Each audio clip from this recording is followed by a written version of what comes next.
یہ جو ملک سیف اللہ کی شہادت ہے اس کے ساتھ پورا گاؤں کھڑا تھا، وہ پورا دن ان کے ساتھ لڑ رہے تھے. ہم عوام اس سے علاوہ اور کیا کر سکتے ہیں؟ ان کے پاس کوئی ایٹم بم تو ہے نہیں. اب گلے کر کے بھی اپنے آپ کو بری و ذمہ آپ نہیں کر سکتے. دیکھیے نا، ریاست تو ایک پولیٹیکل ورکر کے پاس احتجاج، جلسے، جلوس، پریس کانفرنس، اس کے علاوہ کیا رہا ہو. یہ نہیں ہو سکتا کہ آپ صرف یہ بات کہہ کے کہ بھائی بند کمروں میں فیصلے ہوتے ہیں اور آپ اپنے آپ کو بری و ذمہ قرار دیں. یہ نہیں ہو سکتا. بسم اللہ الرحمن الرحیم. اظہر علی ہوں اور آپ دیکھ رہے ہیں ڈیلی میدان. ناظرین موجود ہیں پشاور پریس کلب میں، اور یہاں نیشنل ڈیموکریٹک موومنٹ کے جو مرکزی چیئرمین محسن داوڑ صاحب آج آئے تھے. ان کی ہنگامی پریس کانفرنس ہے، تو اس حوالے سے ان کی جو گفتگو ہوئی وزیرستان میں بالخصوص امن و امان کے حوالے سے، ان سے ہم کچھ چند سوالات کرتے ہیں. محسن صاحب، آپ نے پریس کانفرنس میں جو ریاست کی پالیسی کے حوالے سے جو آپ نے سوال اٹھائے نا، تو آپ کے خیال میں ریاست ابھی بھی کوئی ڈول گیم کھیل رہی ہے، تو آپ نہیں سمجھتے کہ جو کمانڈ کی تبدیلی کے بعد جو فوج نے ایک نیا نیریٹو سامنے آ گیا کہ طالبان گڈ بیڈ کوئی نہیں ہے، بس یہ دہشت گرد ہیں اور ان کے خلاف کارروائی ہونی چاہیے، تو اس نیریٹو کو اور آج کے جو کہہ رہے ہیں کہ بقول آپ کے کہ عوام لڑتی رہیں اور جو کنٹرولمنٹ میں بیٹھے فورسز ہیں وہ خاموش رہیں، تو اس میں پھر کیا آپ لنک ڈھونڈتے ہیں؟ دیکھیے جی، سینگ از بلیونگ والی بات ہے. جب لوگ دیکھیں گے کہ ہاں اب چیزیں کنٹرول ہو رہی ہے، طالبان کی ویزیبل پریزنس نہیں ہے، ان کو کنٹین کر دیا گیا ہے، تو پھر لوگ بھی یہ سمجھ لیں گے کہ ہاں واقعی ان کے خلاف جینوئن کارروائی ہو رہی. ٹھیک ہے نا. ادروائز تو کمانڈ کی تبدیلی کے بعد اگر زبانی طور پر یہ کہا جاتا ہے کہ ہم کر رہے ہیں اور ہم سیریس ہیں، اور وہاں پر گراؤنڈ پہ سچویشن یہ ہو کہ دہشت گردی مزید بڑھے، تو پھر تو وہی پرانی بات ہوئی. کہا تو یہ کب سے جا رہا ہے کہ ریاست اب دہشت گردوں کے خلاف سنجیدہ ہے.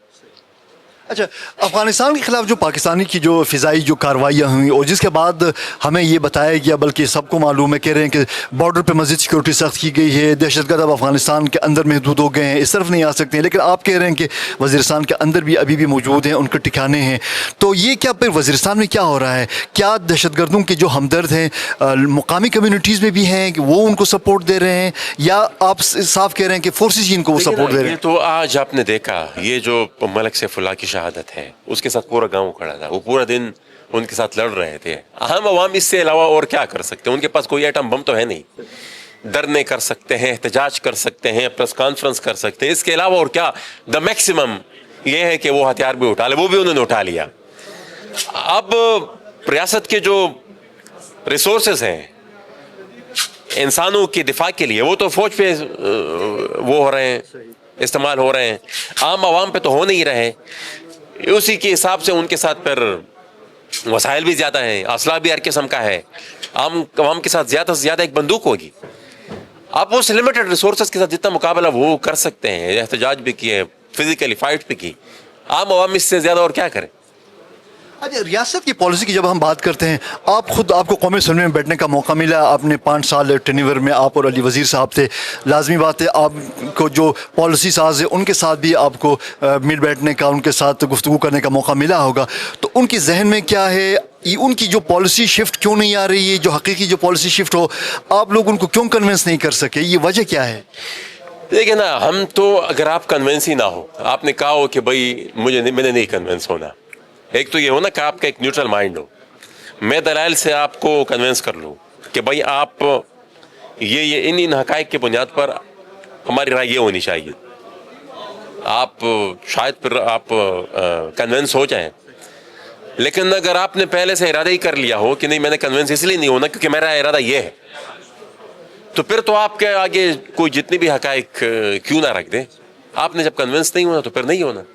تو یہ جو صورتحال ہے، چونکہ اس میں سب سے زیادہ جو متاثرہ ہیں جو پختون بیلٹ ہو رہا ہے، تو اس میں آپ سمیت جتنے بھی پختون ایلڈرز ہیں جو پالیٹکس میں ہیں، جو آئین پاکستان کے اندر رہ کے جو بات کر رہے ہیں، امن مانگ رہے ہیں، تو ان کے لیے پھر راستہ کیا ہے؟ یہ کس طرح اس بات کو منوائیں ریاست یا مقتدرہ سے؟